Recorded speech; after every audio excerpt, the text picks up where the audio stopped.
오늘은 하박국 선지자의 믿음에 대해서 같이 한번 살펴보려고 합니다.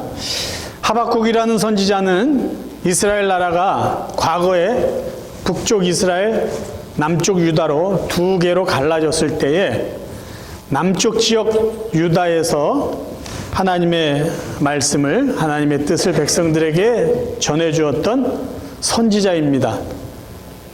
오늘 저희들이 하박국의 믿음에 대해서 살펴보려고 하는데, 하박국이 믿음을 갖기 전에 하나님 앞에 궁금한 것이 있어요. 그래서 하나님 앞에 항의하듯이 따졌던 질문들이 있어요.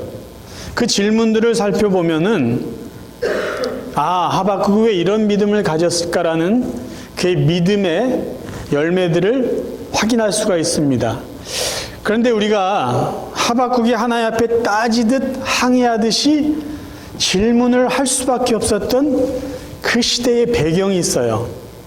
먼저 그 시대에 하박국 선지자가 하나님 앞에 그런 태도로 질문할 수밖에 없었던 당시 상황을 잠시 이해해 보겠습니다. 하박국이 살던 시대는 세계의 분위기는 이랬습니다. 그 전까지만 해도 아수르라는 강대국이 그 지역을 통치했어요. 그런데 아수르의 세력이 점점 약해지면서 바벨론이라는 신흥 강국이 등장하기 시작합니다. 그래서 아수르의 수도인 니느웨가 바벨론에 의해서 함락이 되고, 이미 북쪽 이스라엘은 아수르에서 망했는데 남쪽 유다가 이제 신흥 강대국인 바벨론에 의해서 1차 침략을 당한 상태예요. 그러니까 이제 분위기는 바벨론이라는 새로운 열강이 그 지역을 조금씩 지배하고 식민지화시키고 있었던 때입니다. 그리고 머지않아 이제 남쪽 유다도 바벨론에 의해서 식민지화되는 바로 직전의 상황이었어요. 그런데 하박국이 활동하던 그 시대의 유다 왕은 여호야김이라는 왕이었는데, 이 사람은 당시 이 세계 분위기를 제대로 읽지 못하고 한동안 그래도 강대국 축에 속해 있던 애굽을 계속해서 의지하고 있습니다. 그래서 애굽의 바로 왕을 의지하고 그에게 뭔가 부탁을 하면서 애굽 왕의 힘을 빌리고 싶어서 바로 왕에게 잘 보이려고 하는 거예요. 계속해서.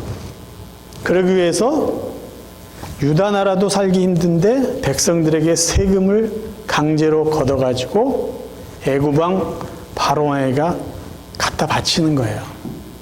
그런 와중에 애굽 왕에게 잘 보이려고 하는 것도 있지만, 하나님을 믿고 섬기고 의지해야 되는 그들이 자꾸 애굽 나라의 우상을 섬기고 하나님이 아닌 다른 것을 의지하면서 제대로 된 신앙생활조차 하지 않고 있습니다. 그리고 지도자라는 사람들이 자꾸 권력을 이용해서 백성들을 못살게 굴고 횡패를 부리고 성전을 좀 더 아름답게 꾸밀까 불필요한 생각들 하면서 국민들의 노동력을 착취하고, 권력층은 부패할 대로 부패하고 그들의 신앙은 자꾸 우상을 섬기는 대로 영적으로 타락하고 있는 상황이었어요. 하나님의 말씀을 전하는 자로서 또 하나님의 관점으로 세상을 바라보는 하박국의 입장에서는요, 세계 열광 이런 분위기도 불안해했지만 유다 나라에 있는 왕이나 지도자들이 정신 못 차리고 하나님을 두려워하지 않고 있는 이것을 보면서 속이 터지는 거예요. 그래서 하나님 어떻게 이 지도자들을 이 죄악 속에 있고 하나님 바르게 믿고 살겠다는 백성들을 힘들게 하는 이 유다 땅의 지도자들을 가만히 놔두십니까? 그런 마음으로 첫 번째 질문을 던집니다. 사실 하나님의 공의에 대한 질문이에요. 왜 하나님은 이 백성의 죄를 그대로 내버려 두십니까? 이런 질문이죠. 첫 번째 하박국이 하나님 앞에 던졌던 질문을 읽어드릴게요. 쉬운 성경입니다. 하박국 1장 3절. 어찌하여 나로 하여금 불의를 보게 하십니까? 어찌하여 악을 그대로 내버려 두십니까? 내 앞에서 파괴 행위와 폭력이 일어나고 다툼과 싸움이 이어지고 있습니다. 내 백성 유다 땅에 불의가 일어나고 있습니다. 하나님 뭔가 해주셔야 되지 않습니까? 왜 침묵하고 계십니까? 그때 하나님 이렇게 대답하시는 거예요. 1장 6절. 내가 바빌로니아 사람을 시켜 악한 백성을 심판하겠다. 바빌로니아 사람은 잔인하고 격렬하게 싸우는 민족이다. 그들은 온 땅을 휘젓고 다니며 남의 땅을 정복할 것이다. 의외의 대답을 듣는 거예요. 그래, 내가 네 백성 죄를 짓고 있는 거 알아. 걱정하지 마. 내가 신흥 강대국인 저 바벨론을 통해서 너희 백성들을 심판할 거야. 그들이 얼마나 잔인한지 몰라. 조금 있으면 너희들이 망할 거야. 이해가 되지 않는 대답을 들었어요. 그래서 다시 하나님 앞에 질문을 해요. 이 질문은 이거예요. 아니, 하나님 어떻게 내 백성을, 하나님의 백성을 저 악한 바벨론이라는 하나님을 믿지도 않고 의지도 하지 않는 그 악한 사람을 통해서 심판하십니까? 라는 거예요. 하박국 1장 13절. 주의 눈은 정결하셔서 차마 악을 보지 못하시고 백성이 나쁜 짓 하는 것을 참지 못하십니다. 그런데 어찌하여 저 악한 백성을 그대로 내버려 두시며 악한 백성이 의로운 백성을 쳐서 이겨도 잠잠히 보기만 하십니까? 우리가 잘못해서 야단 맞는 것 이해하겠는데요. 아니, 우리보다 더 나쁜 놈을 통해서 우리를 야단치시는 거, 그거 이해가 되지 않는데 이렇게 질문하고 있는 거예요. 그랬더니 하나님이 너희 바빌로니아 사람은 영광이 아니라 진노를 받을 것이다. 바벨론 사람들을 정죄하겠다, 심판하겠다고 그들을 향해서 말씀하시는 거예요. 그 진노는 나 여호와의 손에, 오른손에 들린 심판의 잔과 같을 것이다. 너희는 그 진노를 맛보게 되고 마침내 취한 사람처럼 땅에 쓰러질 것이다. 너희는 그 잔을 마시고 영광이 아닌 부끄러움을 당하게 될 것이다. 조금 정리하면 이렇습니다. 내가 바벨론을 통해서 유다 백성들 죄악을 심판할 것인데 걱정하지 마. 바벨론 역시 내가 심판할 거야. 지금 하박국의 마음에는요, 양가 감정이라는 것이 드러나고 있어요. 양가 감정이라는 건요, 심리학에서 주로 사용하는 단어인데요. 사람들 마음속에 두 가지 상반되는 감정이 섞여 있는 것을 이야기해요. 어떤 사물을 보거나 사람을 대할 때 미움의 감정과 사랑의 감정이 같이 섞여 있을 때 드러나는 마음의 표현이에요. 아주 쉬운 예를 들면 이거예요. 어린 아이를 키우는 이제 엄마가 아이가 말을 듣지도 않고 밥을 먹질 않아요. 뭐 먹어야 될 거 아니에요. 그래서 야, 너 그러려면 밥 먹지 마! 라고 화를 냅니다. 근데 그 표현은요, 진짜 밥을 먹지 말라는 게 아니라 밥을 먹으라는 소리인데 미움과 사랑이 섞여 있는 표현이에요.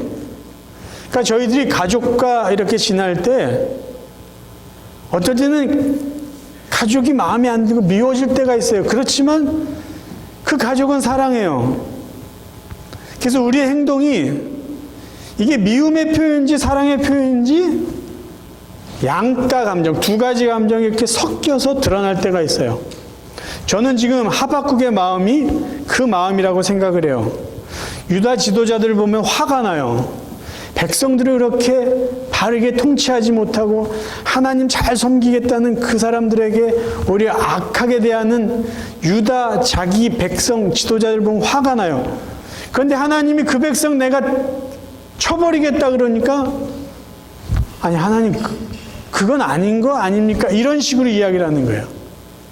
그러니까 악인에 대해서 하나님은 심판하셔야 됩니다라고, 하나님의 공의가 필요합니다라고 생각을 하는데 하나님의 백성은 사랑하셔야 되지 않습니까? 라는 그 마음인 거죠.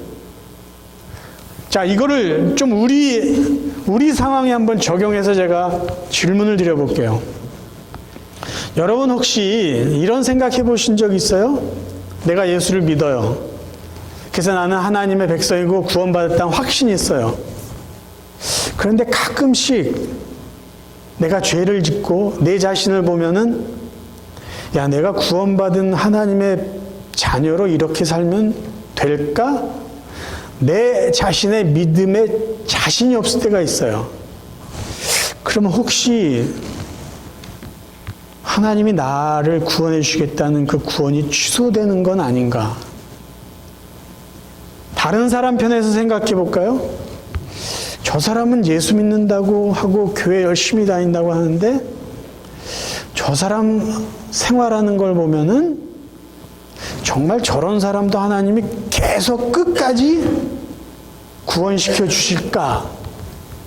혹시 여러분 그런 생각해 보신 적 있어요? 또 다른 질문이에요. 야, 내가 하나님 잘 믿고 교회 생활 열심히 하는 거나 하나님 믿지 않고 막 사는 거나 살아보니까 별 차이 없는 것 같은데 오히려 하나님 믿지 않고 뭐 교회 다니지 않는 사람들이 더 성공하고 더 돈도 잘 벌고 더 큰 소리 치고 사는 거 내가 종종 보는데 뭐 예수 믿나 안 믿나 별 차이 없는 거 아니야? 그러면서 은근히 자기 하고 싶은 대로 막 하면서 사는 사람, 그러면서도 큰 소리 치고 돈 많이 벌고 편하게 사는 사람 보고 한두 번 부러워해 보신 적 없으세요? 내가 예수 잘 믿는 것이 예수 안 믿는 사람하고 뭔가 좀 나은 게 있고 그러면 그래 내가 더 열심히 예수 믿어야 되는 그런 마음이 생길 텐데 세상에 이렇게 돌아가는 거 보면은 예수 안 믿는 사람들이 더 잘 되는 것 같고 예수 안 믿는 나라들이 이 세상을 자꾸 지배하려고 하고 큰 소리 치고 있는데 하나님의 공의는 어디 있는 건가? 하나님의 사랑은 정말 내가 중간중간 이렇게 조금 실수하고 실패해도 끝까지 나를 붙잡아 주시는 건가? 그런 생각들, 그런 의심들이 여러분 없습니까? 하박국의 의심, 하나님을 향한 질문도 사실은 이와 크게 다르지 않습니다. 악을 보면 하나님이 심판하셔야 될 것 같은데 하나님의 백성들은 그렇게 심판받으면 안 될 것 같은 거예요. 하나님 앞에 질문을 드려요. 하나님의 대답을 듣습니다. 결국은 하박국은요, 하나님의 사랑에 대한 확실한 믿음과 하나님 공의에 대한 확실한 믿음을 갖게 돼요. 자, 그의 고백을 통해서 그가 가진 믿음을 좀 정리해 보겠습니다. 하박국 3장 2절이에요. 하나님이 유다 백성들의 죄를 심판할 거고 바벨론의 그 악한 자들도 멸망시켰다는 그 말을 듣고 난 하박국이 이렇게 고백해요. 오 주님, 제가 방금 주님의 답변을 들었습니다. 주께서 계획하신 그 무서운 일들이 두려워 저는 떨립니다. 그 일을 너무 먼 미래에 하지 마시고 속히 이루어 주소서. 주께서 간섭하시는 모습을 저도 직접 체험하게 하여 주소서.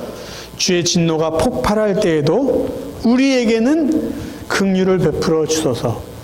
여기 두 가지 믿음이 고백돼요. 하나는 하나님 공의에 대한 확신이에요. 어떤 공의요? 하나님께서 바벨론의 그들의 악함을 심판하시고 그들을 파멸하시겠다는 그 믿음이에요. 하나님이 그 말씀하신 걸 믿어요. 그래서 그 무서운 일 때문에 제가 두렵지만 뭐라고 얘기하죠? 속히 그 일을 이루어 주옵소서. 누굴 위해서요? 자기 백성들을 위해서요. 그리고 그가 이 뒷부분에 이렇게 말합니다.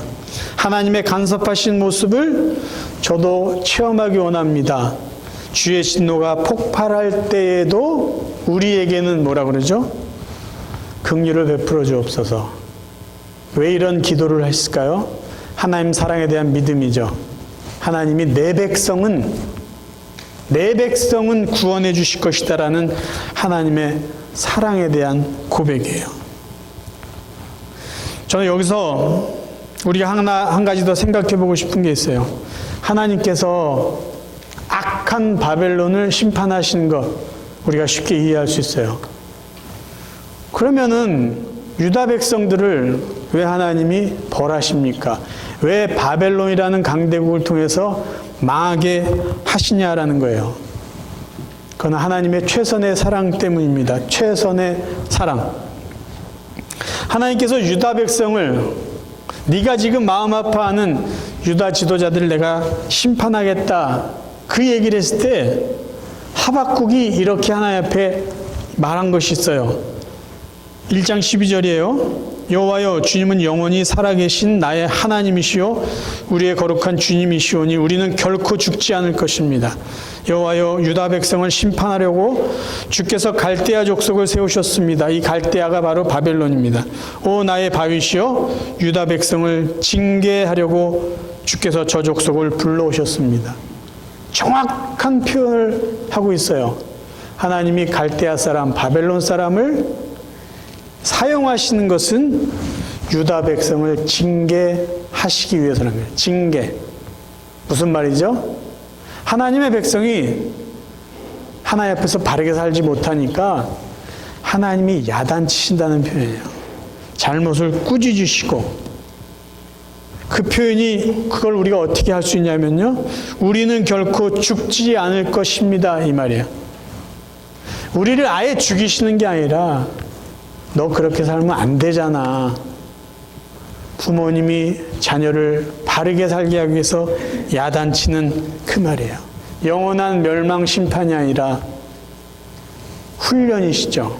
징계죠. 책망이시죠. 하박국 말이 정확히 맞습니다. 히브리서 12장에 보면은요. 하나님은 아버지의 마음으로 우리를 징계하시고 꾸짖고 훈련하시는 분이다라고 말씀해주고 있어요. 이것도 현대어 성경으로 제가 읽어드리겠습니다. 히브리서 12장 8절. 만일 여러분이 잘못을 저질렀다면 자녀가 부모에게 꾸지람을 듣듯 하나님의 질책을 받는 것도 당연합니다. 그렇지 않다면 여러분은 하나님의 자녀도 가족도 될 수 없습니다. 비록 우리를 낳아준 아버지가 우리를 꾸짖고 야단치는 일이 있다 해도 우리는 그를 따르고 존경합니다. 그렇다고 하면 참되게 사는 것을 가르치고자 하는 하나님의 시련을 기쁜 마음으로 받아들이는 것이 당연하지 않겠습니까? 우리를 낳아준 아버지는 우리의 앞날을 위해 그가 알고 있는 지식으로 극히 짧은 기간 동안만 우리를 훈련합니다. 그러나 하나님께서는 우리에게 가장 좋은 것을 주시고 그분의 거룩하심을 나누어 주려고 언제나 바르게 견책하시는 것입니다. 우리가 하나님을 믿고 살아도요, 하나님 앞에 야단 맞을 수 있어요. 언제요? 잘못 살 때 야단 맞아야죠. 그거 당연한 거죠. 근데 우리가 하나님께 야단 맞는 거는 멸망이 아니라는 거예요. 우리의 구원을 다 취소시킬 정도로 우리를 완전히 내버리시는 것이 아니다라는 것이에요. 여러분, 우리가 예수를 그리스도로 믿어서 구원받잖아요. 근데 현대어 성경 버전으로 성경을 보면요, 우리가 예수 그리스도를 믿는 그 믿음조차도 하나님이 우리에게 주신 은혜다라고 말하고 있어요. 선물이라고. 제가 읽어드릴게요. 에베소서 2장 8절. 여러분이 그리스도를 믿음으로 구원받은 것은 순전히 하나님의 은혜입니다. 여러분이 그리스도를 믿게 된 것조차도 여러분의 자발적인 의지로 된 것이 아니라 하나님께서 주신 선물입니다. 굉장히 중요한 말씀인데요. 왜 제가 이 말씀을 여러분과 나누냐면, 저희가 하나님의 자녀 된 것은요, 우리가 의지적으로 노력해서 된 게 아니라 하나님이 시작하신 일이에요. 하나님이 우리에게 믿음까지 주셔서 예수를 그리스도로 믿게 하시고 구원해 주셨어요. 그러면 하나님이 시작하신 그 구원을 우리가 조금 잘못 살았다고 취소하신다면은 하나님이 시작하신 그 구원은 불완전한 구원이 됩니다. 다시 말해서 하나님의 완전하심이 인간의 불완전함에 의지해서 결론이 내려진다는 거예요. 근데 그럴 수 없어요. 하나님의 구원은 완전한 구원이에요. 시작도 완전하고 끝도 완전해요. 그래서 우리를 구원하신 하나님의 그 구원의 은혜는 하나님이 시작하셨기 때문에 하나님이 붙잡으시고 하나님이 완성해 나가실 거예요. 그걸 우리가 믿어야 되는 거죠. 그 믿음이 있기 때문에 하나님이 우리를 순간순간 책망하시고 훈련시키고 야단치실 때조차도 우리는 믿음을 갖고 있어야 돼요. 어떤 믿음이요? 하나님은 결코 나를 버리시지 않는다. 그래서 믿음으로 살아야 되는 거예요. 내가 구원받은 확신이 있다면. 그래서 믿음으로 살아야 되는 거죠. 구원이 취소될까 봐 다시 믿음 붙잡는 게 아니라 하나님은 나의 구원을 그분이 시작하셨기 때문에 완성하실 것이다라는 그 하나님을 계속해서 믿고 살아가야 된다는 것이에요. 여러분 불안해하지 마세요. 우리 자신을 보면은요, 우리 스스로 이 구원을 붙잡아갈 수 있는 능력이 하나도 없어요. 우리는 순간순간 천국과 지옥을 왔다 갔다 할 정도로 우리의 감정의 기복이 심하고요.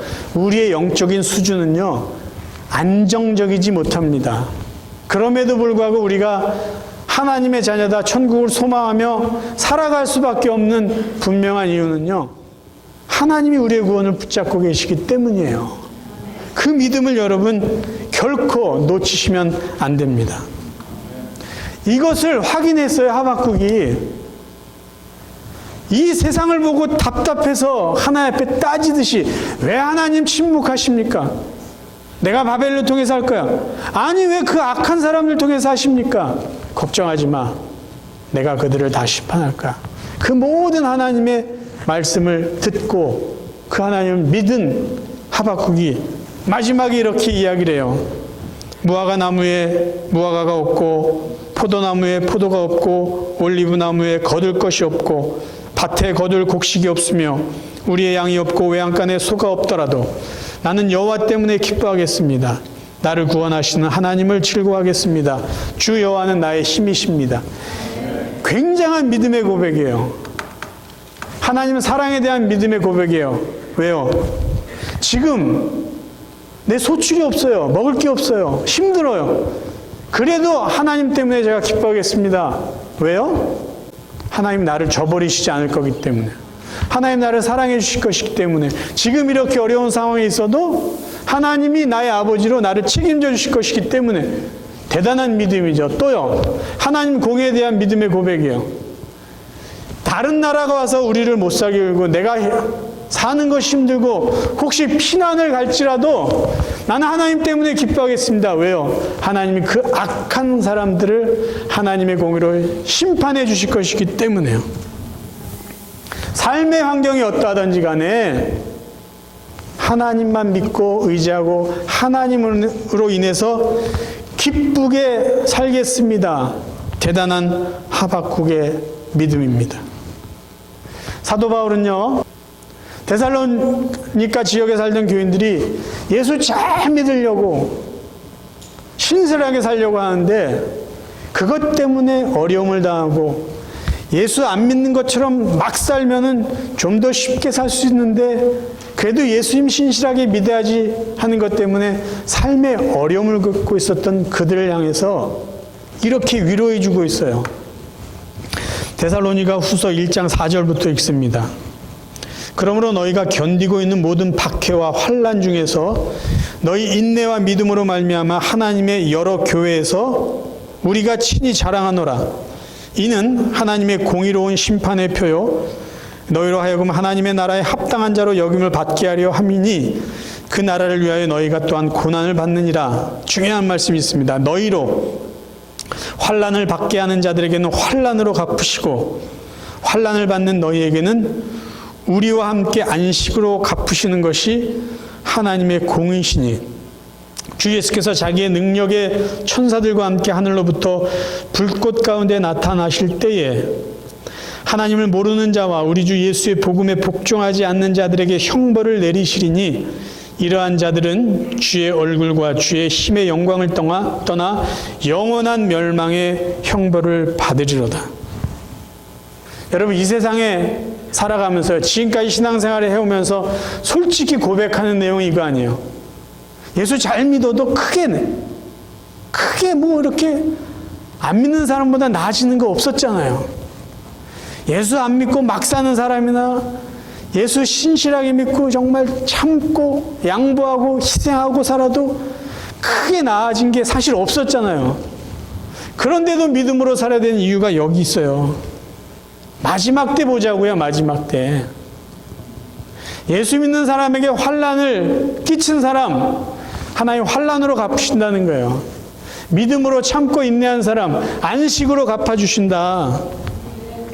예수 안 믿는 나라, 나쁜 나라, 강대국 돼서 세상에서 큰 소리 치더라도 부러워할 필요가 없다는 거예요. 하나님이 심판하실 것이기 때문에. 여러분, 죄인들이요, 악한 사람들이 죽으면 오히려 더 편해요. 근데 하나님의 심판은요, 그들을 죽이시는 게 아니라 영원히 살게 하시면서 영원히 형벌 가운데 살게 하신다는 거예요. 그 하나님의 백성들은 어떻게 하시죠? 영원히 살게 하시는데 천국에서 하나님과 함께 기쁨과 감사와 영광 가운데 살게 해주신다는 거예요. 죽는 게 오히려 복일 수 있는데요. 하나님은 죽게 하시지 않고 영원한 형벌 가운데 그 악인들을 그리고 믿음으로 사는 의인들은 영원한 하늘나라 천국에서 복의 복을 누리게 하신다는 말씀입니다. 이 하박국서가 우리에게 기억이 되고 도전을 주는 가장 핵심적인 구절은 바로 여기에요. 의인은 그의 믿음으로 말미암아 살리라. 이게 하나님께서 하박국에게 하신 말씀이에요. 왜 이 말씀 하셨을까요? 내가 다 알아서 할게. 내가 다 알아서 할게. 너는 믿음으로 살기만 하면 돼. 이 말씀이에요. 세상에 악한 사람들, 그 사람 때문에 힘들어하지 마. 정죄하지 마. 악한 사람이 잘 되는 거 보고 부러워하지 마. 내가 다 알아서 할게. 너의 구원도 내가 알아서 하고 그들의 죄악에 대한 심판도 내가 다 알아서 할게. 너는 그저 믿음으로 살아. 그게 하박국서에서 우리에게 주시는 메시지입니다. 사랑하는 성도 여러분, 주님 만나는 날이 얼마가 되었든지 우리의 남은 삶은요, 믿음으로 살 수 있길 바라요. 어떤 믿음이요? 하나님이 다 알아서 하십니다. 나의 구원은 하나님이 시작하셨기에 하나님이 완성해 주실 것이고 나의 삶은 하나님께서 책임져 주실 것입니다. 그 믿음. 세상에 악한 사람들 부러워할 것도 없고 그 사람 때문에 불평할 것도 없고 하나님이 알아서 심판해 주실 걸 믿고 그저 날마다 하나님께 감사하고 하나님 은혜 안에서 기뻐하며 살아갈 수 있는 복된 성도들 되시기를 주님의 이름으로 축원합니다.